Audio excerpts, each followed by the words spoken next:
Hey there everyone. I'm going to record two videos. So this is kind of going to be in two parts, but they're independent videos. The first is how to report a crime of any sort to the police or the OIJ, which is like the FBI here, which if you really want something done for expats or immigrants, as we should say, or somebody living in a foreign country, it's the OIJ, the Justicia or Justicia is who you should contact. The police won't do too much. They'll take a report. Ultimately, if it's something serious, they'll escalate it to the Justicia. Consider it like you're in college and you report something to the campus police. If it's something really serious, they report it to the actual town police or the county sheriff police, whatever it is in your state. So the local police will just kind of, regulate small stuff. They'll take reports, and if there's somebody that they can arrest immediately for something, they might do it, but they're not necessarily going to prosecute, as far as I've learned. If you really want something to have an impact, you can contact the U.S. Embassy, obviously, or file a denuncia, what they call a denuncia, which is a formal report, a denunciation of a certain person if it's a serious crime. So there's a few places you can do that. I'm just going to reference this paper I'm looking at. It's the OIJ is number one.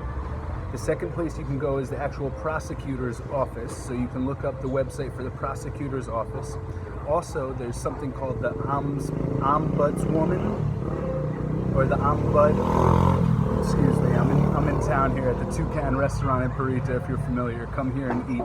Ombudswoman's portal, which is also searchable on the internet. The Public Security Ministry, and you can fill out an online form, and finally, the Comptroller, which in Spanish is called the Contraloria, and the website for that is actually an email, I believe, so it's Contraloria, CONTRALORIA .general, GENERAL, @cgr.go.cr, and you can send a report there as well. But the OIJ on their website actually has a place where you can fill out a form. Also, they have an app, so you can download the app for the OIJ in Costa Rica, and you can submit complaints right on there. And this is for serious crimes, like somebody robs you, somebody blackmails you. I'm going to cut this part of the video out. Big truck, big brakes.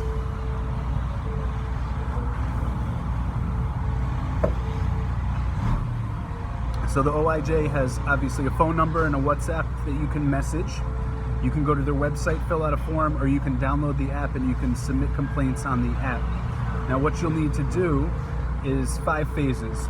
You need to explain first what happened, second, who the alleged perpetrator is, third, how did it happen, fourth, where did it happen, and fifth, why did it happen.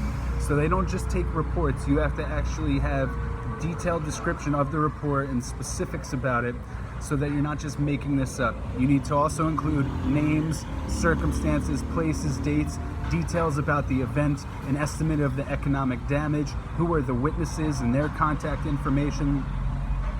So it's essentially like going to a police station in the United States, or I imagine Canada, and filling out a report with an actual police officer, or calling a police officer to your home, or the event of the situation when it happened, and filling out a formal report. You can't just go on their app or their website and say, oh, this person did this. You actually have to have all the details, because they're going to follow up on it. And another part of this is, I want to explain, if you're filing a false denuncia, that can be held against you like slander or like defamation of character, which is a huge issue here in Costa Rica, because I guess there's so much tourism that foreigners like to come in and they like to say bad things about the resort they were at, or bad things about this person and that person. And the denuncia term is thrown around a lot, even by ticos. I had issues with a neighbor and these issues have been completely resolved at this point through conversations and through getting on the same page, which I highly recommend.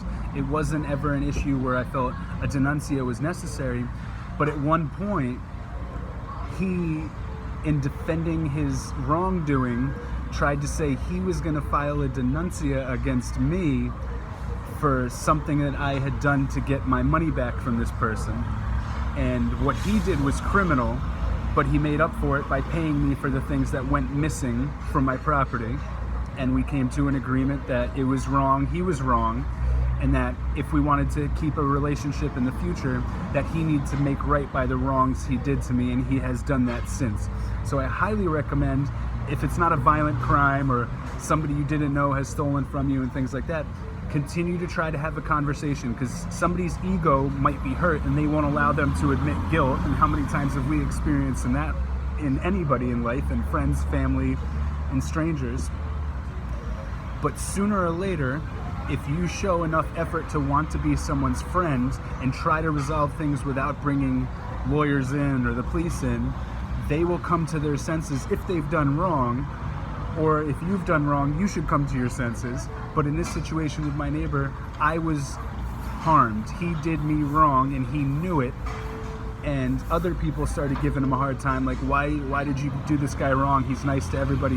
From what we've heard, he's only ever helped you.